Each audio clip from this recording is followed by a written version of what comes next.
여기 한국으로 휴가를 왔다는 프랑스 여성이 있습니다. 그리고 그녀는 한국 지하철 입구로 내려가자마자 한국 여행은 시작부터 망해버렸다면서 알 수 없는 분노를 표출하고 마는데요. 그러나 그녀를 유심히 보던 한국인 남성 손에 강제로 어디론가 끌려간 그녀는 도저히 믿기 힘든 장면을 목격하고 그대로 주저앉고 말았다고 합니다. 그렇다면 그녀가 한국에서 대체 어떤 경험을 했던 것일까요? 안녕하세요. 제 이름은 카밀이고 프랑스에서 왔습니다. 저는 클레이 사격 전문 선수로 프랑스에서는 나름 촉망받는 선수죠. 그리고 저희 팀은 최근 대회에서 좋은 성적을 거둔 후 다음 큰 대회 전에 재충전을 하기로 결정했습니다. 목적지는 바로 한국이었죠. 선택은 쉬웠습니다. 저희 팀은 마르세유에서 열린 대회에 참석하며 한국 친구 몇 명을 사귀었는데 그중 한 명인 진호가 저희를 위해 가이드를 해주겠다고 약속했거든요. 특히나 SNS에 거의 미쳐 있었던 줄리는 한국행을 적극적으로 지지했기에 저희는 그녀를 도저히 말릴 수가 없기도 했어요. 사실 프랑스에서 한국은 최근 엄청난 관심을 받고 있는 국가로 현재 전 세계 유행을 선도한다는 이미지가 있는 한국은 줄리에게 있어 반드시 가봐야 할 국가였어요. 줄리는 맛있는 한식과 K-팝 광고판, 한국에서의 기발한 경험담을 소셜미디어에 올릴 수 있을 거라고 기대하며 한국행을 적극적으로 밀어붙였고 저희 또한 한국에 대한 긍정적인 감정을 갖고 있던 터라 그렇게 저희는 한국에 가기로 결정했습니다. 그런데 그러한 한국에 대한 기대감은 저희가 인천공항에 도착하자마자 경악의 감정으로 바뀌게 됩니다. 비행기에서 막 내리려던 찰나 팀원 마크가 뜬금없이 번역 앱을 통해 한국인 노부부와 대화를 나누기 시작했는데요. 그런데 잠시 후 마크는 눈을 크게 뜨고 이분들이 도움 서비스 예약을 해줬어 라고 말하며 저희 쪽으로 눈을 돌리더군요. 저희는 그저 혼란스러웠습니다. 그래서 그게 무슨 말이야? 라고 물었어요. 한국 공항에서는 휠체어를 탄 사람들 등 수화물을 옮길 수 없는 노약자들을 위해 예약자에 한해 도움 서비스를 운영하고 있다고 해. 그리고 이분들은 나이가 많아서 이 서비스를 신청할 수 있기에 서비스를 예약해뒀는데 내가 그들보다 서비스가 더 필요해 보인다고 말씀하시더라. 그리고 아무래도 내가 서비스를 받는 것이 좋을 것 같다며 자신들의 권리를 내게 그대로 양도해 주었어. 마크는 몇 달 전 발목 골절을 당했고 여전히 목발을 짚으며 절뚝거렸습니다. 하지만 유럽에서는 약점이 자기 자신의 문제라는 생각에 익숙해져 있죠. 아무도 도움을 주지 않습니다. 개인주의 문화에서는 남에게 도움을 베푸는 건 이상하게 여겨지거든요. 그런데 오늘 처음 보는 낯선 노부부가 자신들도 힘들 텐데도 마크에게 기꺼이 도움을 베풀어 준 것입니다. 물론 한국인 노부부는 마크에게 서비스를 양보하고도 무사히 공항을 빠져나갈 수 있었죠. 왜냐하면 다른 한국인들이 기꺼이 노부부를 위해 짐을 들어주며 도움을 제공했기 때문입니다. 그것이 저희의 첫 번째 문화 충격이었습니다. 한국인들의 높은 시민의식 자체뿐만 아니라 저희에게 익숙했던 개인주의적 규범이 얼마나 한국이 가진 것과 대조되었는지에 관해서도 말이죠.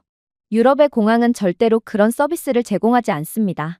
공항 이용객들에게 돈을 뜯어가는 것에만 관심이 있죠. 하지만 여기 한국에서요?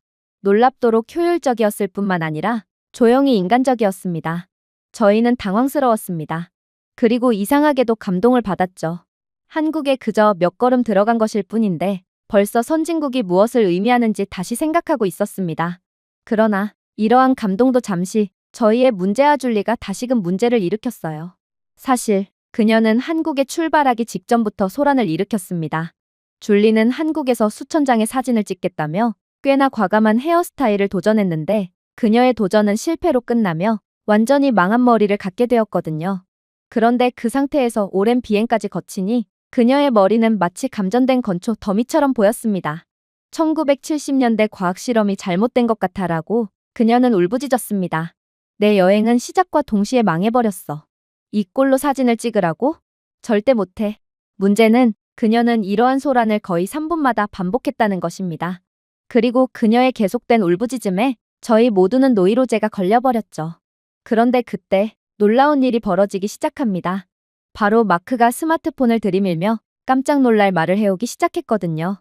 잠깐만, 지도에 검색해보니 우리가 있는 곳에서 30초 거리에 미용실이 있는데 심지어 한 개도 아니야. 한국에서 미용실은 눈만 돌리면 찾아볼 수 있어. 아마 줄리의 머리는 회생의 가능성이 있을지도 몰라? 저희는 마크의 말에 그저 어색한 웃음을 지을 뿐이었습니다. 프랑스에서 이발은 반나절 이상이 걸리는 작업입니다. 일단 대기도 대기지만 몇 주 전에 예약하고 시내로 차를 몰고 한참을 이동해서 호텔 요금보다 더 많은 이발 요금을 지불해야 하죠. 아마 지금 지도에서 확인되는 미용실은 죄다 길거리 이발소일 것이 분명해요. 사실 프랑스에서는 미용실 예약이 워낙 힘들고 또 너무나도 비싸기에 무허가 건물이나 길거리에서 무허가 이발소가 판을 치고 있는 게 현실이거든요. 그러나 문제는 이러한 무허가 이발소의 이발비는 저렴하지만 청결이나 위생관리가 전혀 안 되고 있기에 이발비를 아끼려다 피부병에 걸린다거나 아니면 자격증도 없는 실력 없는 실습생을 만나 머리를 전부 밀려버리는 경우도 허다합니다. 심지어 미용실처럼 꾸며놓은 천막이 알고 보니 약물거래 아지트인 경우도 잦아서 계속해서 크고 작은 문제가 발생하고 있죠. 즉, 아무리 지도에 표시된다고 해도 검증되지도 않은 미용실로 들어가는 건 너무 위험한 선택이라는 것입니다. 그러나 저희는 SNS 중독자인 줄리를 막을 수가 없었습니다. 그녀는 30초 거리에 미용실이 있다는 마크의 말을 듣자마자 곧바로 스마트폰을 뺐더니 그대로 지도에 표기된 곳으로 달려갔거든요. 그런데 그렇게 줄리를 따라 이동한 미용실에서 저희는 충격적인 장면을 목격하고 맙니다. 바로 이곳은 머리를 자르는 곳이라기보다는 고급 호텔 로비처럼 보였거든요. 대리석 바닥이 주변 조명 아래서 반짝였고 입구에는 셀프 체크인 키오스크가 서 있더군요. 그리고 이 키오스크는 디지털 헤어 카탈로그와 AI 지원 스타일 미리 보기가 완비되어 있었습니다. 자신에게 어울리는 헤어스타일을 간접 체험해 볼 수 있었어요. 접수원은 진심 어린 미소를 지으며 줄리에게 이발 옵션을 둘러볼 수 있는 태블릿을 건네주었어요. 혼란스럽거나 의사소통에 문제가 있을 필요가 없었죠. 모든 과정은 최첨단으로 그리고 체계적으로 진행되었거든요. 프랑스 미용실에서 흔히 볼 수 있는 터무니없는 대기 시간은 아예 존재하지도 않았습니다. 줄리는 그대로 미용사 배정을 받고 곧바로 스타일링을 받을 수 있었거든요. 저희도 수혜를 보긴 마찬가지였어요. 줄리의 독단적인 행동 때문에 반나절은 무의미한 대기 시간으로 날려버릴 줄 알았으나 저희는 에스프레소 머신과 안마의자 그리고 초고속 와이파이가 제공되는 대기실에서 편하게 대기를 즐길 수 있었거든요. 그렇게 시간이 흘렀습니다. 마크가 안마의자에서 코까지 골며 잠들어 있는 사이 줄리는 드디어 모습을 드러냈어요. 그녀는 완전히 다른 모습으로 나타났습니다. 단순히 더 나은 것만이 아닙니다. 한국식 스타일링을 마친 그녀는 형체를 알아볼 수 없을 정도로 빛났어요. 그녀의 곱슬거리는 재난은 빛 아래에서 반짝이는 풍부한 갈색 톤의 세련되고 역동적인 스타일로 조각되었습니다. 줄리는 1분 내내 거울에 비친 자신의 모습을 응시하다가 그대로 눈물을 쏟으며 오열하고 말았습니다. 한국인 디자이너는 당황해하며 혹시 스타일이 마음에 안 드냐며 영어로 말을 걸었으나 오히려 그 반대였어요. 한국식 스타일링은 줄리의 이번 한국 여행을 구원해준 거였거든요. 하지만 줄리에게는 한 가지 고난이 남아 있었습니다. 이 정도로 완벽한 서비스를 제공받았다면 가격도 상당히 높을 것이 분명했거든요. 그리고 줄리는 그 사실을 잘 알고 있었는지 마치 몸값을 지불할 준비를 하는 사람처럼 절박하게 카드를 움켜쥐었습니다. 하지만 총액은 파리의 미용실에서 청구하는 금액의 3분의 1도 안 되는 금액만이 청구되었어요. 고등학교 때부터 외모에 신경 쓰지 않던 마크도 나도 이번 기회에 머리나 다듬을까? 라고 중얼거렸을 정도로 한국 미용실은 그야말로 기적을 보여주었습니다. 그렇게 저희는 다음 장소로 이동하기 위해 지하철로 향했습니다. 사실 조금 긴장이 되기도 했어요. 프랑스에서는 지하철로 내려가는 것이 문명의 뒷방에 들어가는 것 같은 기분이 들거든요. 희미한 불빛과 막연한 절망의 향기, 그리고 항상 현금을 처리하는 척하며 거만한 삐 소리와 함께 현금을 아예 먹어버리는 고장난 매표기 등 프랑스 지하철은 최악 중에서도 최악으로 유명해요. 그냥 유럽에서 함께 쓰는 공공시설물들은 죄다 소변과 떼꾸정물이 줄줄 흐르는 처참한 최후를 맞이하게 됩니다. 그러나 여기 서울에서 저희는 지하철 입구에 도착하는 것만으로도 큰 충격을 받고 말았어요. 역 간판이 떨어져서 기둥에 테이프로 대충 붙인 종이 표지판도 없었습니다. 그래피티도 없었죠. 누군가 전등을 몰래 빼가서 희미해진 불빛도 없었습니다. 대신 여러 언어로 된 실시간 경로를 표시해주는 대형 터치스크린 패널이 있었습니다. 열차 시간표를 훑어보고 출구 경로를 찾고 이동 문제가 있는 노약자들을 위해 엘리베이터의 위치를 알려주고 심지어 히트맵 AI를 사용하여 플랫폼 혼잡을 미리 볼 수도 있었습니다.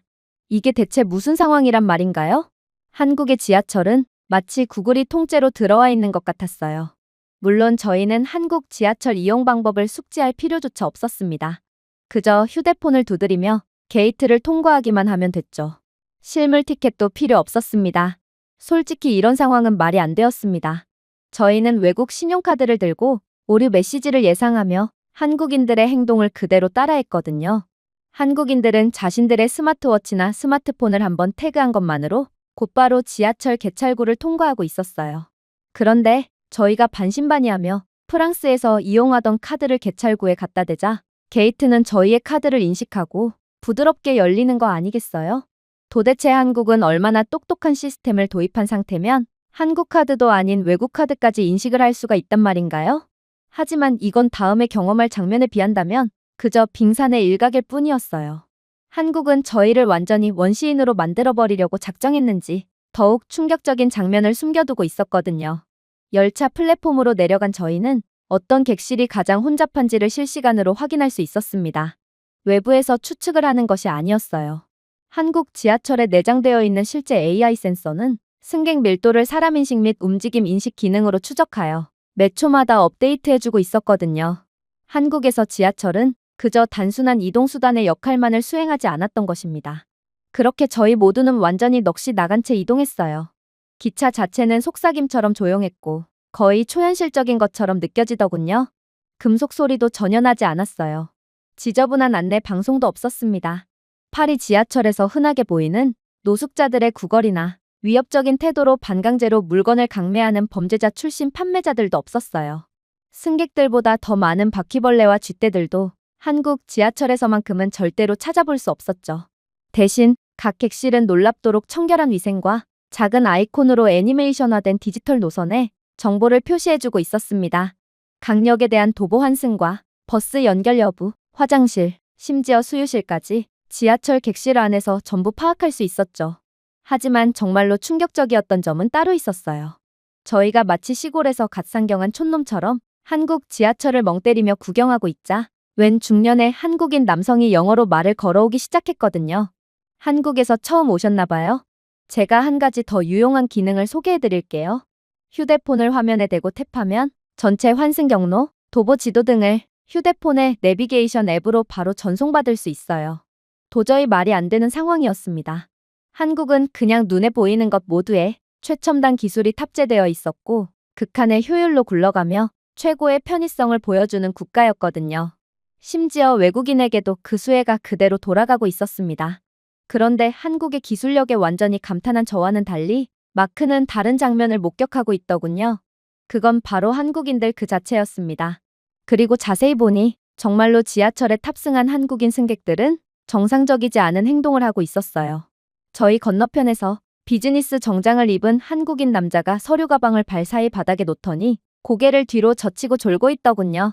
이건 얼핏 보면 그냥 피곤한 통근자가 휴식을 취하고 있는 장면이라고 생각할 수도 있을 것입니다. 그런데 중요한 것은 그의 서류 가방은 활짝 열려 있었고 그 사이로 태블릿과 서류 몇 개, 그리고 의심스러울 정도로 비싼 몽블랑 펜처럼 보이는 것들이 모든 사람들의 시야에 보이고 있었다는 것이죠. 저는 프랑스 출신으로서 즉각적인 본능이 발동되었습니다. 그를 깨워야 할까? 아니면 최소한 그의 서류 가방 지퍼를 닫아주어야 할까? 저렇게 그냥 두면 그는 자신의 고가의 물건들을 그대로 도둑맞고 말 거야. 하지만 다른 한국인들은 전혀 걱정하는 것 같지 않았습니다. 멀리서도 마찬가지였어요. 주변에는 몇몇 승객들이 자고 있었는데 일부는 여전히 휴대폰을 손에 들고 화면이 희미하게 빛나고 있었습니다. 몇몇은 무선 이어폰을 무방비 상태로 착용한 채로 세상 모르고 잠에 빠져 있었고 어떤 사람은 자신의 지갑과 스마트폰을 허벅지 위에 올려둔 상태로 졸고 있는 경우도 있었어요. 아니, 한국인들은 안전 불감증에 걸렸다는 말인가요? 혹은 한국인들은 주머니가 없는 바지만을 입는 것인가요? 한국인들의 행동은 도대체가 이해가 가지 않았어요. 여기가 파리였다면 여기 지하철 객실에 있는 한국인들 중 절반 이상은 그대로 자신의 고가의 소지품들을 도둑맞고 말 것입니다. 아니, 파리뿐만이 아니죠. 뉴욕, 베를린, 심지어 제네바까지 제가 아는 모든 도시에서 휴대폰을 손에 들고 잠에 들거나 자신의 가방을 눈에 보이지 않는 짐칸에 곧이곧대로 올려놓고 잠에 드는 것은 여기 전자제품 무료? 라고 적힌 전단지를 나눠주는 것과 같습니다. 하지만 여기 한국은 너무 조용하고 고요하고 안전했어요. 섬뜩할 정도로 말입니다.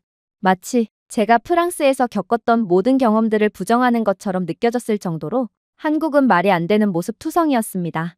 결국 저는 처음에 봤던 자신의 서류 가방을 방치하고 잠에 빠진 남성을 깨우고 말았습니다.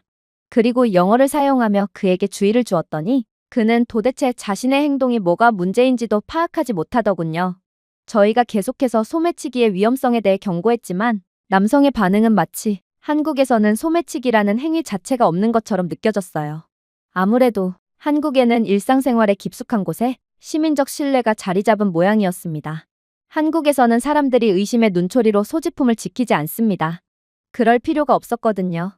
한 나라의 사회에서 가장 중요한 점인 서로를 존중하는 문화가 지켜지는 곳이 바로 한국이었기 때문입니다. 프랑스는 국가 창립 이래로 단 한 번도 가져본 적이 없던 문화였어요. 그리고 저희는 마침내 깨달았죠. 경계심과 불신의 혼합물 위에서 자란 저희가 한국에 온 것은 마치 평행우주로 들어오는 것과 같았다는 것을 말입니다. 그렇게 저희는 그저 한국에서 지하철을 탑승했을 뿐인데도 완전히 현타를 느낀 채 목적지에 도착합니다. 그리고 이곳은 저번 대회에서 만났던 진호를 만나기로 한 곳이었어요. 진호는 저번에 봤던 그대로 넉살 좋게 저희를 반겨주더니 이내 자신은 저희의 투어 가이드이므로 원하는 곳이 있다면 어디든 말만 하라는 말을 건네왔어요. 줄리는 부산의 스타일리시한 카페를 방문하고 싶었고 마크는 경주의 사찰을, 저는 한국의 풍경을 그대로 감상할 수 있는 클레이 사격장을 몇 군데 찾고 싶었습니다. 서로가 가고 싶어하는 곳이 각기 달랐기에 저희는 선택을 해야만 했어요. 그러나 진호는 굳이 고를 필요가 없다며 렌터카를 빌린다면 모든 곳을 들를 수 있을 거라고 말해오더군요. 저희는 그저 웃을 뿐이었습니다. 차를 렌트한다고요? 지금 말인가요? 프랑스에서는 렌터카를 빌리려면 다양한 양식, 신원 조회, 보험 분쟁, 신분증 확인 등이 필요해서 최소 한 달 전에는 절차를 시작해야 합니다. 그럼에도 사기를 당할 수 있는 게 바로 프랑스죠. 하지만 진호는 저희의 반응에도 아랑곳하지 않았고 이미 휴대폰을 두드리고 있었습니다. 300m 떨어진 곳에 대여점이 있어. 방금 예약했어. 말도 안 돼. 저희는 믿을 수 없다는 듯 중얼거렸습니다. 하지만 몇 분 후 저희는 정말로 세련된 대여차고 앞에 섰습니다. 서류 작업 없이 말이에요. 진호는 스마트폰 몇 번 두드린 것으로 모든 절차를 끝내버렸던 것입니다. 유럽에서는 렌터카 대여 가능 심사를 기다리는 것뿐만 아니라 렌터카를 대여하러 가는 데만 해도 상당한 시간이 소요되지만 한국에서는 스마트폰으로 3초 만에 렌터카 대여를 완료하고 또 전국 어디에나 있는 렌터카 업체를 찾아가서 매우 편리하고 빠르게 대여를 마무리 지을 수 있던 것이죠. 물론 그렇게 대여한 차량은 흠집도 전혀 없었고 공장에서 갓 출고한 것 같은 깔끔함을 자랑하고 있었습니다. 과거 경험으로 인해 편집증에 걸린 마크는 차량 매트 밑에 몰래카메라나 숨겨진 약물이 있는지를 확인했습니다. 이건 당연한 절차였어요. 그러나 이번에는 진호가 눈썹을 치켜올리더군요. 왜 마피아에게 차량을 빌린 것처럼 행동하는 거야? 그가 물었습니다. 그는 안전불감증에 걸린 것이 틀림이 없었습니다. 저희는 렌터카를 대여하다가 글러브 박스에서 빈주사기를 발견한 적이 있습니다. 또 한 번은 약물 거래로 인해 국제 감시 명단에 있는 누군가가 렌트한 차량을 다음 차례에 대여했기 때문에 모든 혐의를 독박으로 받고 구금될 뻔하기도 했어요. 심지어 렌터카 주인이 차 시트 사이에 몰래 약물을 숨겨놓고 저희가 차 안에서 약물을 했으니 경찰서에 가고 싶지 않으면 돈을 내놓으라며 터무니없는 수수료를 부르며 협박을 하는 경우도 있었는데 그야말로 유럽은 어떻게든 누군가를 등쳐먹으려고 혈안이든 신뢰 없는 곳이라고 할 수 있는 것입니다. 특히나 저희는 이탈리아에서 렌터카를 빌리자마자 범죄 조직의 습격을 당해서 차량을 포함한 모든 귀중품들을 털리기도 했는데요. 알고 보니 요즘 범죄 조직들은 렌터카 업체 주변에서 미리 숨어서 지켜보다가 렌트를 마친 뒤 나오는 차량을 미행 후 습격해서 차량과 귀중품을 모조리 갈취하는 수법을 사용하며 그야말로 뼛속까지 털어먹고 있다고 하더라고요. 하지만 아무리 차량 안을 이잡듯 뒤져도 의심스러운 정황은 일절 포착되지 않았어요. 렌터카 업체 주변에 숨어 있는 것처럼 보이는 범죄 조직들도 전혀 존재하지 않았죠. 오히려 한국의 렌터카 차량은 불특정 다수가 함께 쓰는 차가 맞긴 한 건지 엄청나게 깔끔하고 새 것 같은 상태를 유지하고 있었을 뿐만 아니라 한국에서는 범죄자가 전혀 존재하지 않고 오히려 한국에서 가장 위험한 건 외국인인 저희들인지 렌터카 업체에서 키우는 프렌치 불독과 비숑 프리제는 저희를 마치 범죄자들이라고 확신하는 것처럼 저희를 향해 맹렬하게 지저댈 뿐이었습니다. 줄리는 너희는 프랑스 품종의 개들이잖아. 우린 프랑스 사람이라고. 너희들을 만든 사람들을 범죄자 취급하는 게 말이 돼? 라고 울부짖으며 불만을 표했지만 그럴수록 프랑스 품종의 개들은 더더욱 줄리를 수상한 사람으로 인식하고 이빨을 드러낼 뿐이었습니다. 아무튼 그렇게 저희는 한편의 첩보 작전을 마치고 그저 머쓱하게 머리를 긁으며 차량에 탑승할 뿐이었어요. 저는 긴 시간의 지루함을 기대하며 남쪽으로 향했습니다. 아무리 한국의 국토 면적이 작은 편이라지만 그래도 저희는 한국의 끝에서 끝으로 이동하는 셈이었거든요. 하지만 이동이 시작되자마자 저는 이러한 이동이 단순히 지루하지만은 않을 거라고 확신할 수 있었어요. 한국은 고속도로조차도 신기한 것들의 향연이었기에 지루할 틈을 느낄 새가 없었거든요. 일단 한국 고속도로는 넓고 스마트하며 실시간으로 모니터링되고 있었습니다. 디지털 표지판에는 근처의 혼잡한 구간, 휴게소 수용 인원, 전기 충전기 여부 등이 모두 표시되며 도로 이용자들에게 정보를 제공해주고 있었거든요. 심지어 이러한 정보들은 모두 동적으로 업데이트되고 있었습니다. 저희가 향할 구간에 혼잡이라는 문구가 띄워져 있었지만 진호는 전혀 겁내지 않았어요. 오히려 진호는 제게 놀라운 말을 건넬 뿐이었어요. 카밀, 뭐가 그렇게 두려운 거야? 우리가 향할 도로가 혼잡하다고? 그럼 다른 쪽으로 돌아서 가면 되잖아. 내 차량의 AI 내비게이션은 혼잡한 도로를 미리 감지하고 애초에 내게 원활한 상태의 우회 경로를 추천해주고 있었어. 그래서 안 그래도 너희에게 말을 해주려던 참이었지. 우리에겐 선택지 2개가 있어.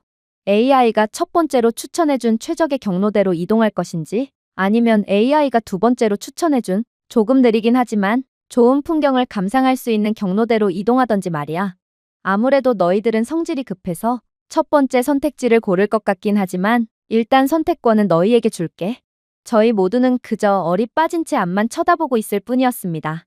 이런 기술은 프랑스라면 22세기에도 개발하지 못할 것이 분명했거든요. 도대체 한국은 얼마나 앞에 있는 국가란 말인가요? 그렇게 저희는 최적의 효율로 이동할 수 있었습니다.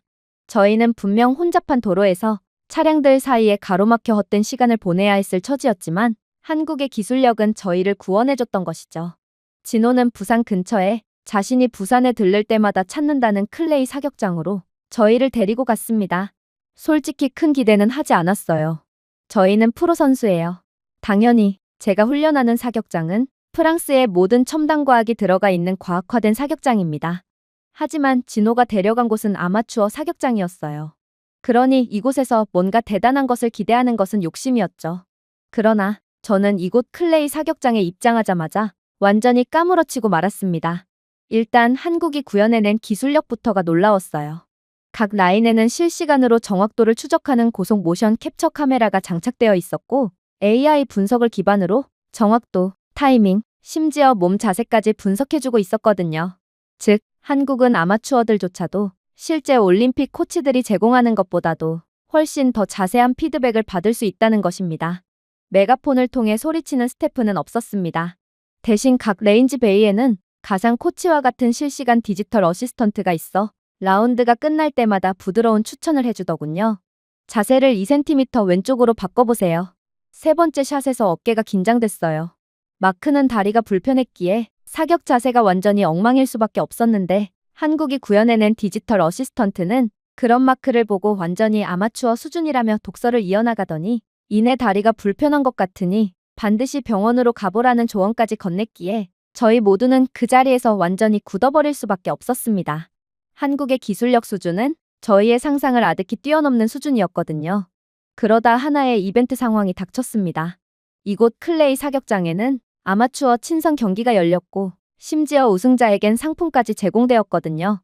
참가비는 없었기에 이건 프로였던 저희에게 있어 아주 좋은 기회였습니다. 상품은 따놓은 셈이었거든요.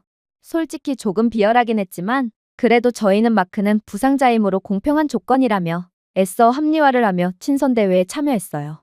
그리고 첫 번째 라운드에서 저는 거의 웃음을 터뜨릴 뻔했습니다. 저는 프로 선수였고 상대방의 옷차림이나 장비만 봐도 그 사람의 실력을 어느 정도는 예상할 수 있는 지경에 이르렀거든요. 그런데 저희의 상대는 50대 후반에서 60대 중반의 3명의 한국 남성이었는데 그들은 클레이 사격을 잘할 수가 없는 아우라를 풍기고 있었어요. 한 명은 낚시 조끼를 입고 있었고 다른 한 명은 양말이 달린 샌들을 신고 있었고 세 번째는 사격에는 관심조차 없다는 듯 캔커피를 마시고 있었습니다. 그들은 몸을 풀기 위한 상대로는 너무나도 좋아 보였어요. 야구 모자를 벗고 허리띠를 살짝 넘긴 배를 보니 그들은 절대로 스포츠를 잘할 수가 없는 몸이었습니다. 저희는 각각 10발씩 표준 라운드를 진행하기로 했어요. 솔직히 워밍업도 안 될 거라고 생각했죠. 하지만 첫 번째 남자가 산탄총을 든 순간부터 저희는 끔찍한 오판을 했다는 것을 깨달았습니다. 그의 자세는 교과서적이었어요. 허리에서 부드러운 회전, 숨을 차분히 하고 사격을 완료했습니다. 마치 클레이가 공포에 휩싸여 저절로 폭발하도록 프로그래밍된 것처럼 각각 공중에서 사라졌어요. 마크는 빠르게 눈을 깜빡였습니다. 그가 놓친 건가? 아니, 제가 대답했습니다. 그는 모든 클레이를 말 그대로 지워버렸어. 그리고 두 번째 남자가 등장했습니다. 그의 기술은 조금 달랐고 더 똑바로 서 있고 더 빠르게 방아쇠를 당기더군요. 하지만 결과는 똑같았습니다. 클레이의 완전한 전멸이었죠. 취리기에서 스위스 챔피언을 이긴 적이 있는 줄리조차도 그는 눈도 깜빡이지 않아 저게 진짜 아마추어라고 라고 중얼거렸습니다. 드디어 저희 차례가 왔습니다. 아무도 먼저 사격하려고 하지 않았어요. 저희는 프로였지만 이 아마추어 한국인 아저씨들에게 완전히 기세가 눌려버렸던 것입니다. 모두가 시선을 회피하고 땅만 쳐다보고 있자 마크가 먼저 나섰어요. 다리가 불편했던 마크였기에 마크는 단 3발만을 맞추고 말았습니다. 7번의 실수. 완전히 망해버린 결과였어요. 마크는 도저히 현실을 받아들일 수 없었는지 총에 문제가 있었다라는 개도 안 웃을 변명을 하더군요. 줄리가 그 뒤를 따랐습니다. 7번의 안타. 그조차도 한 번은 우연이었어요. 그러고 나서 저였어요. 집중하려고 노력했습니다. 아마추어에게 지다니 그것도 결승전도 아니라 첫 번째 토너먼트였어요. 결과요? 점수판은 국가적 수치심을 보여주는 엑셀 차트처럼 보였고 저는 제 점수를 이곳에 적고 싶지도 않습니다. 저희는 완전히 패배한 채 벤치 근처에 모였습니다. 이 한국인 아저씨들은 여전히 부드럽게 웃으며 저희에게 다가오더군요. 진호는 목을 가다듬었습니다. 이 외국인 여성들이 당신들이 사격을 처음 하는 게 맞는지 궁금해하네요. 그들은 이건 아마추어의 솜씨가 아니라고 주장하고 있어요. 그러자 한국인 아저씨는 대수롭지도 않다는 듯 진호에게 한국어로 대답을 시작했어요. 그리고 진호의 통역을 들은 저희는 그대로 무너져 내리고 말았습니다. 그들은 아마추어가 맞아. 하지만 중요한 점은 그들은 모두 군복무를 마친 사람들이라는 거야. 첫 번째 남자? 해병대를 전역했지. 두 번째는 육군에서 저격병으로 전역했다고 해. 심지어 세 번째 아저씨는 포병 출신이야. 사격과는 큰 관련이 없지. 저희는 얼어붙었습니다. 그저 군대에 다녀왔다는 이유로 프로 선수를 능가하는 실력을 가지게 되었다는 거야? 제가 물었습니다. 진호는 고개를 끄덕였습니다. 물론이야. 여기는 한국이야. 우리는 의무적으로 군복무를 하지. 대부분의 한국 남자들은 총을 쏘는 법을 알고 있어. 너희 처음에 이 아저씨들을 보고 배 나온 만만해 보이는 아저씨라고 생각했지? 그러나 한국인들은 평범해 보이는 겉모습 뒤로 다들 하나씩의 비장의 무기를 숨기고 있어. 한국 남자들은 의무적인 군복무뿐만 아니라 타고난 사격 기질까지 갖추었거든. 한국군의 사격 명중률은 전 세계 1위야. 그냥 타고난 거지. 그런데 그런 타고난 사람들이 2년간 실탄 사격을 연습했다고 상상해봐. 즉, 너희가 패배한 건 그렇게 부끄러워할 일이 아니라는 거지. 진호의 말은 마치 저희를 향해 잘못 발사된 포탄처럼 저희를 강타했습니다. 저희는 중년의 취미 생활자들을 자연스럽게 지배할 것이라고 기대하며 들어섰지만 대신 실사격 훈련을 받았던 3명의 삼촌에게 총을 맞았습니다. 줄리는 몸을 뒤로 젖혔습니다. 이 나라의 지하철 운전사조차 해병대 출신일지도 모른다는 말이야? 그리고 공항에서 마크를 도와줬던 할아버지도 알고 보면 특수부대 출신일지도 모른다고? 그럴 수도 있겠지. 진호가 어깨를 으쓱했습니다. 그리고 그들은 지금 젊은 한국 군인들이 받는 것보다 훨씬 더 고되고 힘든 훈련을 받은 사람들이니 지금조차도 웬만한 젊은이들을 능가하는 전투력을 가졌을 거야. 그러니 적어도 한국인들에게만큼은 절대로 겉모습만 보고 판단해선 안 돼. 갑자기 캔커피를 마시는 남자는 더 이상 무력해 보이지 않았습니다. 손가락 기강, 발 위치, 안정적인 호흡 등 모든 것이 이해가 되었습니다. 근육 기억만이 아니었습니다. 한국의 사회 문화였습니다. 그렇게 토너먼트 1라운드 만에 탈락한 저희는 정중하게 인사하고 죽어도 잊지 못할 교훈에 감사하며 조용히 장비를 챙겼습니다. 하지만 속으로는 낙담하지 않았습니다. 저희는 영감을 받았습니다. 낚시 조끼를 입은 주말 아빠들이 미소와 인사로 전문가들을 능가할 수 있을 때 저는 탁월함이 눈에 띄지 않는 나라에 들어왔다는 것을 깨닫기 시작했거든요. 저희를 이긴 남자들은 2라운드 토너먼트에서 다른 아저씨 팀에게 패배에 탈락한 것을 보면 한국인들은 하나같이 무언가를 숨기고 있는 인간 병기라는 것도 깨달았지만 말입니다. 그렇게 저희의 한국에서의 시간은 종료되었습니다. 두말할 것도 없이 최고의 시간이었어요. 그동안 프랑스만이 세계 최고라고 생각했던 오만한 저희에게 한국은 진정한 강자는 말이 없는 법이라는 것을 깨닫게 해주었습니다. 그리고 한국에 합류하지 않는다면 미래는 없다는 것도 말이에요. 그게 기술력이든 시민의식이든 뭐든 말입니다. 제가 준비해온 내용은 여기까지입니다. 끝까지 시청해주셔서 진심으로 감사드리며 여러분들의 구독과 좋아요, 알림 설정은 영상 제작에 큰 힘이 됩니다. 이상 세모튜브였습니다.